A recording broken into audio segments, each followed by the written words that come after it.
ভয় পাচ্ছিস? জানা যা গিয়ে বল তোর বাপকে উপরকে একটা দাঁড়াও দেবো না। ওপর মহলে আমার অনেক কানেকশন আছে। কার মারি তোর কানেকশন? আমরা সিনেমার কথা বলি। সাবস্ক্রাইব করুন আমাদের চ্যানেল, বেল আইকনে ক্লিক করতে ভুলবেন না। নাট্য জগতের জনপ্রিয় দুই অভিনেতা মোশাররফ করিম ও চঞ্চল চৌধুরী একসাথে অভিনয় করেছেন অনেক নাটকে। নিজ নিজ অবস্থানে এই দুই অভিনেতা প্রচুর জনপ্রিয়, তবে সিনেমা জগতে চঞ্চল চৌধুরীর জনপ্রিয়তা ঈর্ষণীয়। মোশাররফ করিমও এখন বছরে দুই একটি সিনেমায় কাজ করছেন। আজকের ভিডিওতে চঞ্চল চৌধুরী ও মোশাররফ করিম অভিনীত আপকামিং 6টি সিনেমা নিয়ে আলোচনা করব। বনলতা এক্সপ্রেস।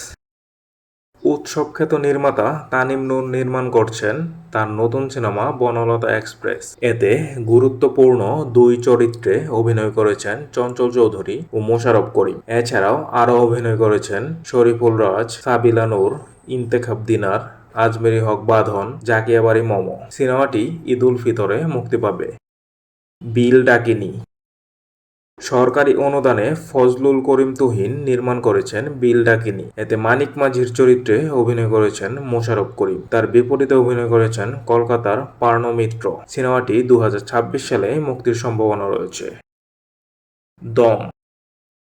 সারভাইভাল ধর্মী গল্পে নির্মাতা রেদওয়ান রনি নির্মাণ করেছেন দম। এতে নায়ক হিসেবে অভিনয় করেছেন আফরান নিশো। তার বিপরীতে অভিনয় করেছেন পূজা চেরি। গুরুত্বপূর্ণ একটি চরিত্রে অভিনয় করেছেন চঞ্চল চৌধুরী। আসছে ঈদ উল ফিতরে সিনেমাটি মুক্তি পাবে।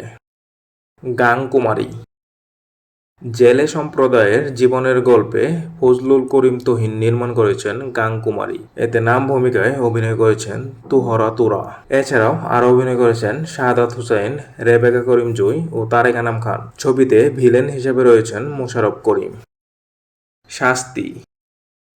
রবীন্দ্রনাথ ঠাকুরের ছোট গল্প শাস্তি থেকে অনুপ্রাণিত হয়ে লিসা গাজী নির্মাণ করবেন শাস্তি। এতে কেন্দ্রীয় দুই চরিত্রে অভিনয় করবেন চঞ্চল চৌধুরী ও পরিমণি। এছাড়াও আরও অভিনয় করবেন আনান সিদ্দিকা ও অর্ক দাস। সিনেমাটির কাজ চলতি বছরেই শুরু হবে। জলযুদ্ধ। সাপলুডু খ্যাত নির্মাতা গোলাম সৌরভ দুদুল নির্মাণ করবেন তার নতুন সিনেমা জলযুদ্ধ। এতে কেন্দ্রীয় দুই চরিত্রে অভিনয় করবেন মোশাররফ করিম ও তমা মির্জা। চলতি বছরেই সিনেমাটির শুটিং শুরু হবে। চঞ্চল চৌধুরী অভিনীত 3টি সিনেমা ও মোশাররফ করিম অভিনীত 4টি সিনেমার মধ্যে আপনি কোন সিনেমাটি নিয়ে আশাবাদী? কমেন্ট করে জানিয়ে দিন।